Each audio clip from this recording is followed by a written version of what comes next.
રાજ્યમાં કાયદો અને વ્યવસ્થાની સ્થિતિ વધુ સુઘડ બનાવવા તેમજ અસામાજિક ગુંડા તત્વો પર કડકમાં કડક કાર્યવાહી કરી તેમની પર સદંતર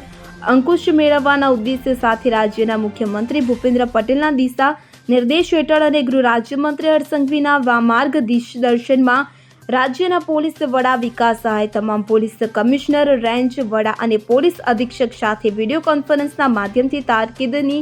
બેઠક યોજી હતી કે જેમાં આગામી 100 કલાકની અંદર રાજ્યના પ્રત્યેક પોલીસ સ્ટેશન વિસ્તારમાં રહેતા સામાજિક ગુંડા તત્વોની યાદી તૈયાર કરવા કડક સૂચના આપવામાં આવી છે. રાજ્યમાં સામાજિક ગુંડા તત્વો સામે કડક શિક્ષાત્મક કાર્યવાહી કરવા માટે લેવાયેલા નિર્ણયનું તાત્કાલિક અમલીકરણ કરવા આદેશ કરવામાં આવ્યા છે. આ અસામાજિક તત્વોની યાદીમાં કેવા તત્વોનો સમાવેશ કરવો તે અંગે પણ સ્પષ્ટતા કરવામાં આવી છે, જેમાં જણાવવામાં આવ્યું છે કે વારંવાર શરીર સંબંધી ગુનાઓમાં સંકળાયેલા વ્યક્તિઓ, ખંડણી ઉઘરાવવા, ધાકધમકી આપવાના ગુનાઓમાં સંડોવાયેલા વ્યક્તિઓ, મિલકત સામેના ગુનાઓ આચરનારા, પ્રોહિબિશન અને જુગારનો ગેરકાયદેસર ધંધો કરનારા તત્વો, ખનીજ ચોરી જેવા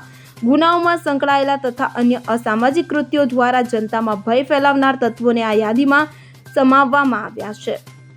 ગુજરાત રાજ્યમાં કાયદા અને વ્યવસ્થા વધુ સુદૃઢ બને અને લોકોમાં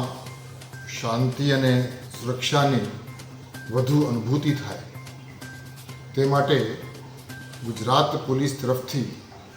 એક હોલ ઓફ ગવર્મેન્ટ એપ્રોચના માધ્યમથી કડક કાર્યવાહી કરવાની એક રૂપરેખા તૈયાર કરવામાં આવી છે. ગુજરાત રાજ્યના દરેક પોલીસ સ્ટેશનને આજે વિડીયો કોન્ફરન્સના માધ્યમથી કે જે વિડીયો કોન્ફરન્સમાં તમામ પોલીસ કમિશનર, રેન્જ વડાઓ અને પોલીસ અધિક્ષકશ્રીઓ હાજર હતા ને સૂચના આપવામાં આવી છે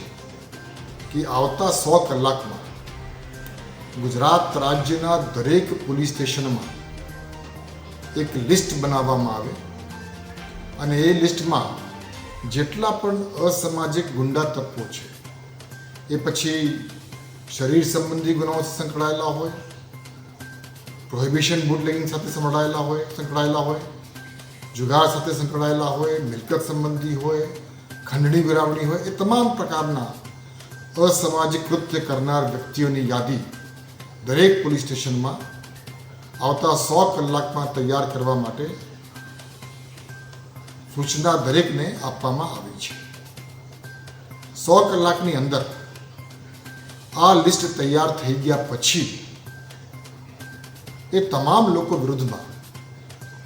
હોલ ઓફ ગવર્મેન્ટ એપ્રોચથી કડક શિક્ષાત્મક કાર્યવાહી કરવા માટેની પણ વ્યૂહરચના તૈયાર કરવામાં આવી છે.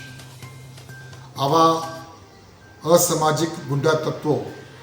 જો કોઈ ગેરકાયદેસર બાંધકામ કર્યું હોય, સરકારી જમીન ઉપર એન્ક્રોચમેન્ટ કર્યું હોય, ગેરકાયદેસર વીજ કનેક્શન લીધા હોય, ભાડુઆતના નોટિફિકેશનનું પાલન નહીં કર્યું હોય, અગાઉ ગુનામાં પકડાયા હોય, જામીન મળી હોય, જામીન રદ ન થયા હોય તો જામીન રદ કરવા માટેની એ તમામ પ્રકારની અલગ અલગ પ્રકારની કાર્યવાહી પોલીસ એમની રીતે અને સ્થાનિક મ્યુનિસિપલ કોર્પોરેશન કે નગરપાલિકા કે ગ્રામ પંચાયતને સાથે રાખી ને કડકમાં કડક પગલાં લેવા માટે આજે દરેકને સૂચના આપવામાં આવી છે.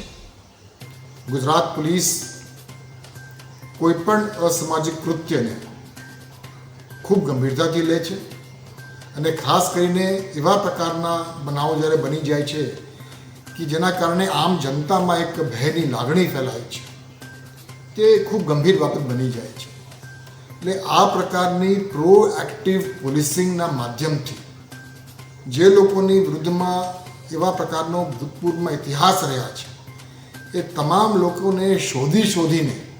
એનો ડોસિયર તૈયાર કરી અને એના વિરુદ્ધમાં તાત્કાલિક શિક્ષાત્મક કાર્યવાહી કરવા માટેની સૂચના આજ રોજ વિડીયો કોન્ફરન્સના માધ્યમથી દરેક પોલીસ કમિશનર, દરેક રેન્જ વડા અને દરેક પોલીસ અધિક્ષકશ્રીઓને સૂચના આપવામાં આવી છે. Bureau report CN24 news. હવે જુઓ દેશ દુનિયાની તમામ ખબરો તમારી આંગળીના ટેરવે. ઉઠાવો મોબાઈલ અને ગૂગલ પ્લે સ્ટોર પરથી ડાઉનલોડ કરો અમારી CN24 ન્યૂઝ મોબાઈલ એપ.